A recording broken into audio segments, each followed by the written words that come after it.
Well, hello everyone. Welcome back to another Sunday School Teacher Workshop. This week I have the luxury of being able to be here with you to do this in person rather than having to record it. So here we are with our second lesson in this particular quarter. God Conquers His Enemies is the name our Gospel Project Writers has given to us from Joshua chapter 6, as you see the context there. But repackaging this title, like the Egyptians before them, meaning the Jerichoites, Yahweh destroys the enemies of His people. But now, one thing that I think that's important for us to get regarding the context of this before we engage in trying to teach our students this is understanding that, number one, these accounts with respect to Genesis through Deuteronomy in Moses' hands were highly stylized. We went over this multiple times, but just to be sure we understand it, we realize that in certain sequences in the beginning portions of Genesis, we have hundreds of years of narrative time that is skipped over to get from one story to the next. And then when we finally get to Abram, who's introduced to us in Genesis chapter 12, that slows down, and instead of rather skipping hundreds of years at a time in between these narrative events, we are only skipping usually a handful of years or maybe a few decades at a time. But nonetheless, time is surgically removed from these particular moments in the narrative to give us one story sequence right after the next. And of course, beyond that, we have another scheme that's embedded in there, certainly with respect to the events in Genesis chapters 1 through 3. We kind of discussed this a few weeks ago, looking at it with respect to it being something of a microcosm. We have chapters 1 through 3 with the pinnacle moments of chapters 1 and 2, and then of course the climax or the valley moment of Genesis chapter 3 moving into 4. Wouldn't say we necessarily rise out of that too much by the time we get to the flood event of Noah chapters 6 through 9, but certainly by the time we're back to chapter 9, we're at the top of this again with Noah and his 3 sons being the leaders who are going to carry the truth of what happened with God saving a remnant through the flood, and then allowing this gracious blessing of them being fruitful, multiplying, and filling the earth to occur for the sake of starting the event of what He did in Genesis chapters 1 and 2 all over again, but now with a small family instead of just 2. But quickly we precipitously fall off, but over a period of a few generations, about 4 before we get back to Genesis chapter 11 again. But granted, there's hundreds of years that fill this gap between Adam and Cain, and then Seth, of course, who's Cain's brother, all the way back to Noah. So with that, we can continue following this kind of cyclical pattern, even up through Abraham with Genesis chapter 12. We have the high moment right after the Tower of Babel, but before the end of the chapter, he's bringing cursing upon the nation of Egypt because of his own deception. And then with that, we'll go through several of these patterns where Abraham is doing well. God blesses him. He reveals something to him. Then Abraham messes up. Before we get to the end of the story, which ends on a high note, with him finally putting it all together, and then as he sacrifices Isaac willingly without the slightest hint of protest to Yahweh, he understands faith in its fullest sense. So I say that to say clearly with just those few chapters we've looked at in the first 5 books of Moses with the recap of those stories, you can see there is clearly a hand of stylization that's going on or moving through those particular stories to help us better understand what's happening. Now, I say that to help us understand what's happening here with Joshua. Joshua's story is no different. In the hands of Joshua and any editors or redactors that had worked on that text afterwards. Now, you may hear that and think, well, wait a minute, Joshua couldn't have been edited, and there's clearly traces of that kind of thing happening in the Torah. We can see that from the story of Abraham sacrificing Isaac, when it is stated that even to today it is stated that it will be found or given on the mountain of the Lord. So whoever added that in there, clearly that statement had to have been added after the people of Israel had already come into the land. God had chosen Jerusalem to make His name be known there forever. They have built the temple, and every single day, the very thing that the Akedah, or the sacrifice of Isaac, was supposed to symbolize and memorialize was happening morning and evening with the giving over of a burnt offering, a young male lamb, less than a year old, without blemish, as Isaac was supposed to be offered as a burnt offering. So It will be provided on the mountain of the Lord. It was in their day. They added that in to what Moses had already stated hundreds of years earlier when he wrote down the story of Abraham. So other hands have been responsible for molding and shaping books of the Bible, and no doubt the Holy Spirit was leading them or guiding them in that particular process. All that to say, as we are reading through the stories of Joshua, we need to understand here, this is in connection with what's already come before it in the books of the Torah, not just following the historical sequence to tell us as time passed and new characters are added into the mix, this is what occurred.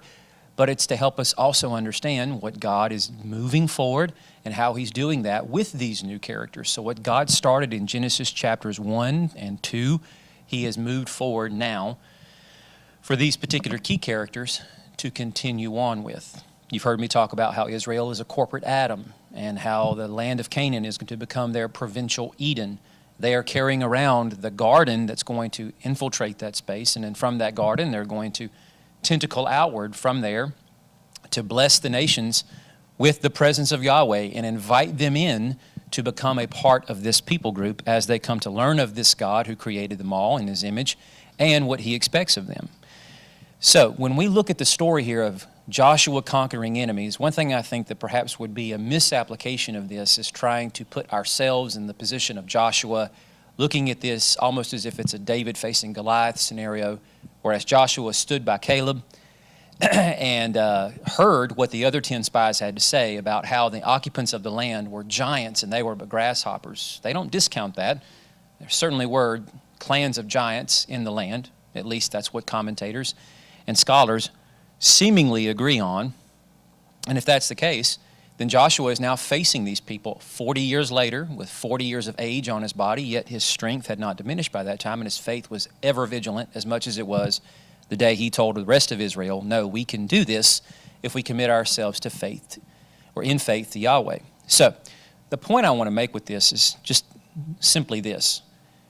As Joshua is leading these people, what we're seeing is this corporate Adam taking the Eden that God has promised them. Whereas he made the first historic Adam and planted him in the garden, he seeks to do the same with these people, and he has already chosen to march with them into the land. By this particular moment, that's happened as they crossed through the Jordan, and we saw that last week. As God's chariot throne has already breached the barrier of the land, and he's made this land holy. He has declared it his, which of course, as the sovereign, omnipotent God of the universe, everything is his. But it's the fact that he's partnering with human beings to make the mission that he started in Genesis 1 through 2 happen now through an entire nation he's brought forth from their predecessor, Abraham.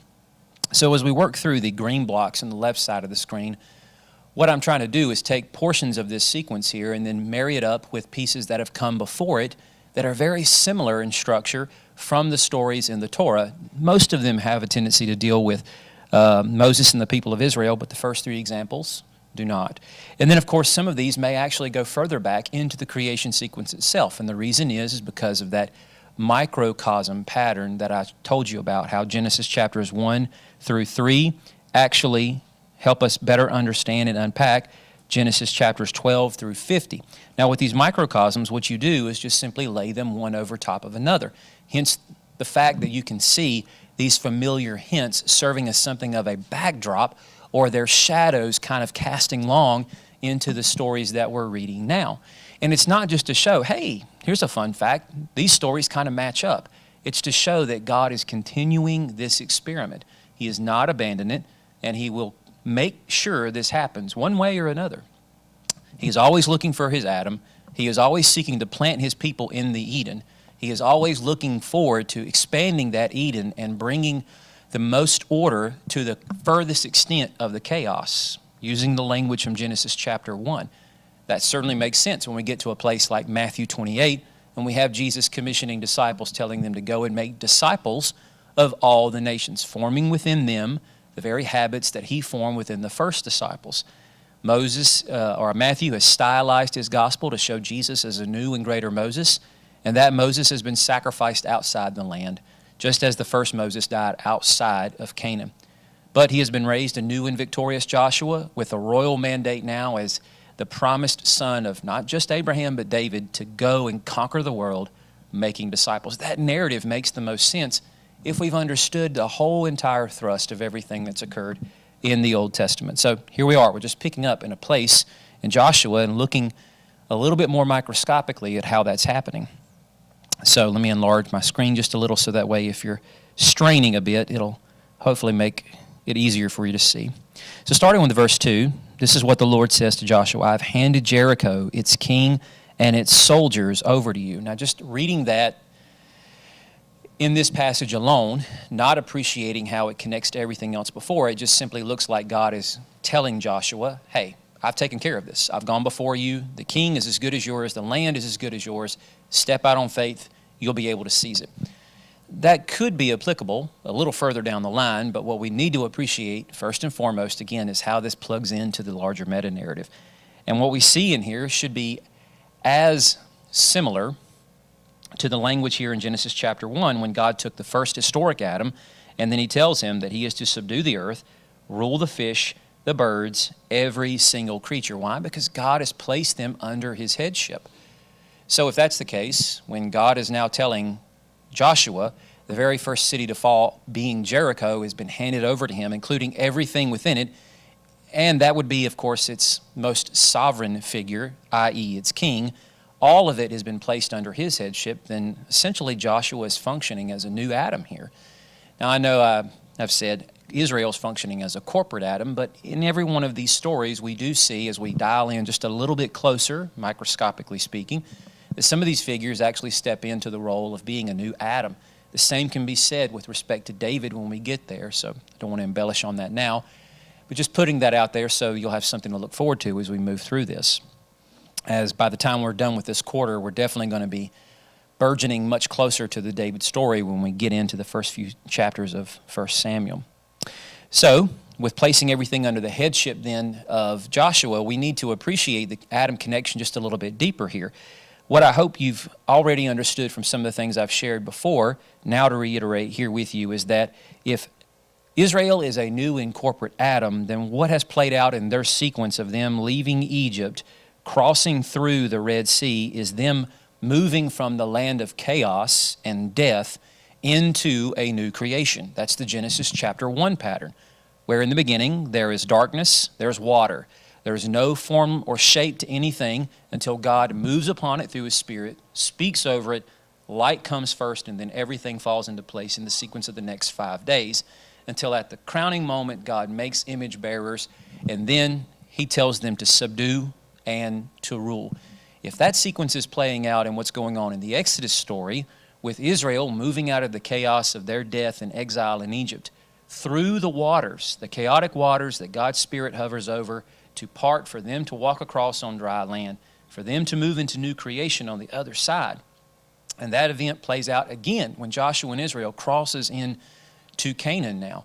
Then what they're walking into is a new creation. What we're seeing here is the playing out of the Genesis creation pattern, and then that leads us up to the events of Genesis chapter 2 with quite a bit of significance with respect to how the order goes with Joshua and these Israelites walking around the city. Hence the reason why in the next verse we're told they are to walk around the city for 6 days, once a day for 6 days. Now, the question should be, of course, why? Does God need them to do this to accomplish any particular purpose? No.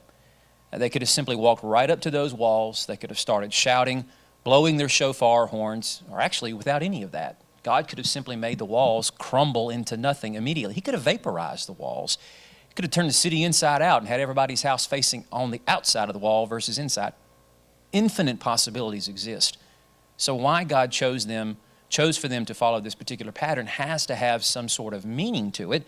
And clearly for readers of Scripture who see that this goes on for 6 days, then the pattern changes on the 7th. The hyperlink writes itself here. We should very easily be able to tease this out because as we go back to Exodus chapter 20, and I just chose this verse because it very concisely states through the words of Moses, as he's given the Decalogue or 10 Commandments, why the Sabbath is so important. Because the Lord God made the heavens, the earth, and the sea in 6 full days. So what they're doing here is they're walking into this new creation, this new provincial Eden that God is planting the corporate Adam in. is to essentially, symbolically bring about a cyclical pattern that is showing God is starting the process with this nation he brought from Abraham of the full redemption of and cleansing of the cosmos. Now, I know what I'm saying there perhaps is a really lofty subject, but hear me out.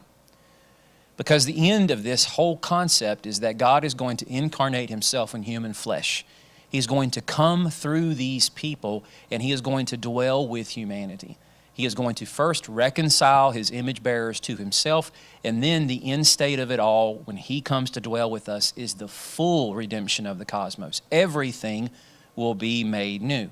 So that starts here, again, symbolically with the idea of this first city, Jericho, becoming the first thing to fall, the first piece of chaos that's going to be brought into order with what Yahweh does.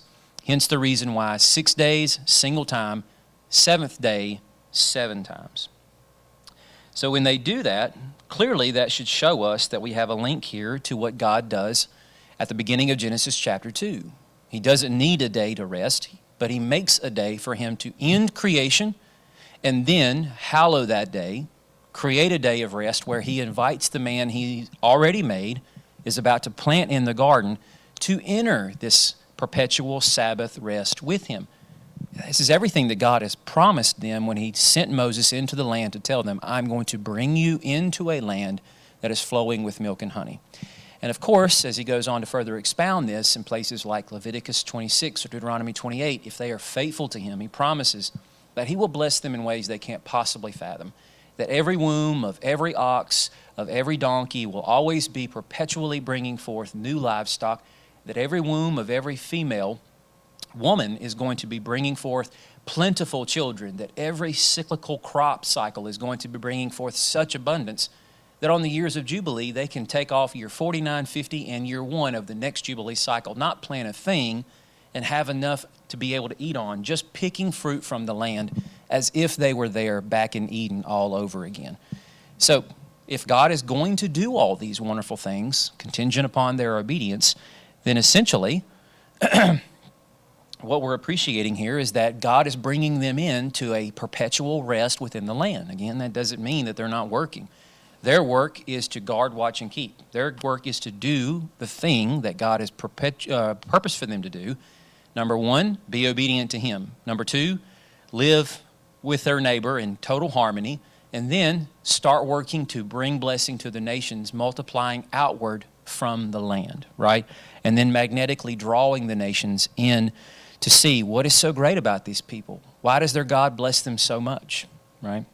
So then, what becomes even more conspicuous, I think, and sticks out to this is the fact that Joshua tells them, don't shout or don't let your voice be heard. Now, one of the reasons this might exist could simply be because, of course, you have to know that at the beginning of this, you probably have a city that is, as Rahab told the 2 spies, is completely rank with fear. She knows, and I'm certain many more within the city already know, what happened a whole generation ago when Yahweh decimated the Egyptians. They probably have heard tales of what happened to the Amalekites nearly 40 years ago. Of course, what's just happened in recent months with the kingdoms that exist on the eastern side of the Jordan River, how the Ammonites and the others have fallen. The Ammonites and the Amorites there have fallen. And these were, of course, great kingdoms. Og, king of Bashan, a giant, last of the Rephaim, and he falls to the Israelites. So they clearly know from what they've heard, their God dwells with them and he performs miracles to bless them even in the wilderness. He brings bread from heaven, all this stuff. So as they're looking down from the walls at this army that has no cavalry, no chariots, just infantrymen who are no doubt armed, but walking around open and vulnerable, maybe even within reach of bow shot, but are walking around the city and are not saying anything. They're just looking in one direction and moving around the city, wondering when are they going to attack? Where are their siege engines? Where are the tools they're going to bring to pull the walls down and try to break through the gates and kill us all? Maybe on day 1, those Jerichoites do nothing, say nothing. But probably by day 4, 5, or 6, they're kind of at the point where now they're maybe even taunting the Israelites, wondering why they continue to do this ritual thing of walking around the city in complete silence. So maybe the reason why this instruction is there is perhaps for that reason, so that the Israelite soldiers and priests who are with them continue to exercise complete, loyal obedience to Yahweh and faith that he is going to deliver this city there. I'm sure at some point, somebody probably started asking one of their commanders, hey, when are we going to do the thing? When are we actually going to go and attack the city? What is the purpose of all this walking around? But none of that is included in the text. What is given to us in the text is simply Joshua tells them, you don't talk, you don't shout, you're completely quiet. Well, oddly enough, when you actually go back to the moment when they are at the Red Sea, the people of Israel are crying out to Moses because they realize they are about to be annihilated. The Egyptian armies are closing in quickly. They cannot go anywhere else. To the north and south, there are nothing but rugged cliffs. They cannot run in either of those directions. And to the east is the Red Sea. And clearly they can't swim across that vast body of water until God interrupts by cloud and fire and separates the two camps. And then Moses says, look, be quiet. He calms them and tells them essentially remain that way. But look, see what your God is going to do. He is going to bring salvation. So if Moses told them to be quiet, it's not that Joshua is simply doing that because, hey, my predecessor did it. It seemed like a good tactic. But I'm guessing because Joshua is a prophet, and as such, the Lord speaking to him is telling him to tell the people to remain quiet. Why? Because, well, with what God did in Egypt and at the Red Sea, he is going to do again here at Jericho. He is the one that's going to go before them and deliver their enemies into their hands. They just simply need to watch, comply with the instruction of walk, and then when they have different directions, follow them, and God will deliver victory into their hands. That as the Egyptians were washing up at their feet on the shores of the Red Sea, when the walls of water came crashing down, the inversion of this is God's bringing walls down again. But now they're going to have to go into the city, and in the chaos of it all, bring the sword to those who are their enemies.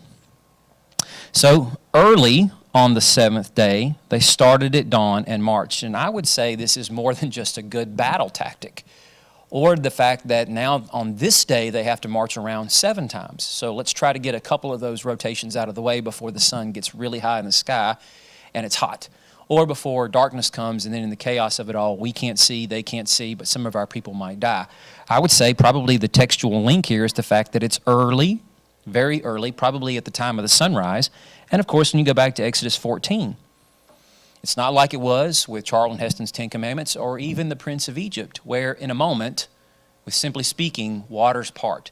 Rather, it took all night long for God sending the east winds to blow the water, for it to stand up in the form of walls, and on the early morning hours of the first watch of the next day is when the cloud of fire moves itself out of the way. The Egyptians see what's going on the other side now, and that the Israelites are making their escape into the sea between 2 massive walls of water to then give chase. So, if the moment of the actual exodus, as far as the Egyptian phase is concerned, ends climactically with a showdown between Yahweh and Pharaoh, in the early morning dawn of the day he brought the Red Sea to part and Israel to walk through it, here, this moment of Jericho falling, Jericho becoming the next Red Sea, the king of that city being like Egypt's Pharaoh, that he is going to bring it down, not necessarily at dawn, of course, because it's going to take time to march around the city, but the whole process starts early on the 7th day. And just as the Lord threw the Egyptian forces into confusion, that's exactly what's about to happen once the walls of Jericho come tumbling down. So then, finally, the troops advance into the city, and they captured the city. So think about it. The walls come tumbling down. There are piles of rubble for them to have to run over top of, and they're doing so from all 4 directions, because when they stop marching, I would imagine with hundreds of thousands of soldiers, there's probably at least maybe a rank of 1 man deep, maybe 2, who knows, that is completely formed around the entire city. And once the walls finally come cascading down, they are pouring over those heaps of rubble in every single direction. And now with no defense structures at all other than the walls of homes in the interior of the city, Israelites are pouring through the streets and putting everyone who runs out of a house, out of a building, to the sword. Not a man, woman, or child survives, except for Rahab and her family. So if you think about that, well, that's essentially what Israel was doing, except they're not slaughtering Egyptians. God is going to handle that behind them once the Egyptians give chase into the midst of the sea. But as the Israelites are pouring through the midst of the sea to the new creation on the other side, we can easily see the visual similarity between the two of them, because as Jericho was offered over to the Lord as a complete sacrifice, it's all consecrated to him. They keep nothing. They leave nothing alive. Essentially, that's the same thing of what happened with the Red Sea. God left no survivors. Now, I want to try to plug this into a couple of things on the side. Honestly, I meant to do this as I was going through this, but as I had my screen enlarged, I forgot these orange blocks were over there. My eye just caught them a second ago, and I was like, man, I didn't make those connections. So let's back up a second. Marching around the city 7 times. On the 7th day, God completed his work. Of course, this goes back to the command to remember the Sabbath day to keep it holy. Why? Because the Sabbath was made for man. Their rest with the Lord. It's hard to see, I suppose, when we're talking about on the 7th day, marching around 7 times. That's labor in and of itself. In that portion of the world, wearing armor, out there, whatever time of the year it was, blistering hot sun, I would imagine. And on top of that, they're running over the walls. By the time the fighting is over with, I'm sure many of these soldiers were probably panting hard. And as their adrenaline eventually comes down a few hours later, no doubt many of them were probably ready for a good night's sleep. Hard to see how exactly that is commensurate with rest, the way we think of it. But again, biblical rest is not a cessation from work. It's never pictured as that, even from the opening passages of Scripture through the end of the Apocalypse of John and Revelation. So the idea here is, again, Genesis 2, where the Sabbath is introduced to us. God inviting man into Sabbath rest with him. So if this is the first city to fall, then of course it represents the new creation that God is bringing to pass and inviting Israel into. And with this, they are resting in him, knowing and acting in full faith that he is going to not only deliver the city, but he has gone before them and he is delivering on his promise in every possible way, which of course is the concept of Sabbath in and of itself. It's a surrendering of one's autonomy. In the ancient world, everybody except for the nobility are working 7 days a week. There's never a rest for either man or beast. Israel is quite peculiar in that regard. Now, no doubt many of them would have thought at any given time it's kind of a wasted day to just sit around and do nothing. But the idea is that they're supposed to honor the Lord and honor one another by not burdening each other, forcing anyone under their charge to work. And by surrendering their autonomy to Yahweh, they remember who created them, why he created them, and they're enjoying fellowship both with him and with one another. I'm sure there was quite a bit of autonomy surrendering going on in this whole battle plan, with the idea of maybe some of Joshua's junior officers and soldiers maybe speaking up during a war council meeting saying, so we're supposed to walk around the city 7 times, or once a day for 6 days, and then 7 times on the 7th day. Or maybe it was being fed to them 1 day at a time. Either way, they're probably at some point raising some questions as to why exactly would we do this? And maybe this doesn't seem very wise. Are you sure that's what Yahweh said? Are you sure that's what he wants us to do? This perhaps could put us into danger, whatever the case might be, and yet they have to hold to it, remain strong, surrendering their autonomy to Yahweh, honoring him in the process. This next orange block, again, early on the 7th day, they march. During the morning, the Lord threw the Egyptians into confusion. And the first thing that God does as an act of creation, as we know, and as I've said already, is he speaks to the chaos and says, let there be light. But that's the thing. The first thing he does when ordering the chaos is bring light. It's interesting how with each of these climactic stories with respect to the parting of the Red Sea and now the destruction of Jericho and even the resurrection of Jesus, why didn't Jesus rise at midnight? Why didn't he rise at high noon? Why does he have to rise on the sunrise on the beginning of the 3rd day? That's one of the reasons why. That biblical pattern has already been firmly etched in stone because it starts with creation. The first thing that God does is bring light. Certainly not so he can see what he's doing, or anybody else for that matter, because it's going to be another 5 days before anything exists that would appreciate light and what it's used for, right? Then lastly, troops advancing into the city, Israelites walking through on dry ground. All of this to help us appreciate that on the 7th day, God completed his work and he rested. The destruction of the city in and of itself is Israel's sign. Rest has come. The land is theirs. every other city is going to fall. Maybe not in the exact fashion, but in very similar fashion. Which sets us up for the next lesson, because the next lesson we're going to look at is how the next two coalitions of armies completely fall. Or at least I think that's within our next two lessons. Maybe next week is going to be the moment when they fail at Ai first, and then after that the rest is all just success. But anyway, any questions from the audience? Well, as always, I appreciate your time.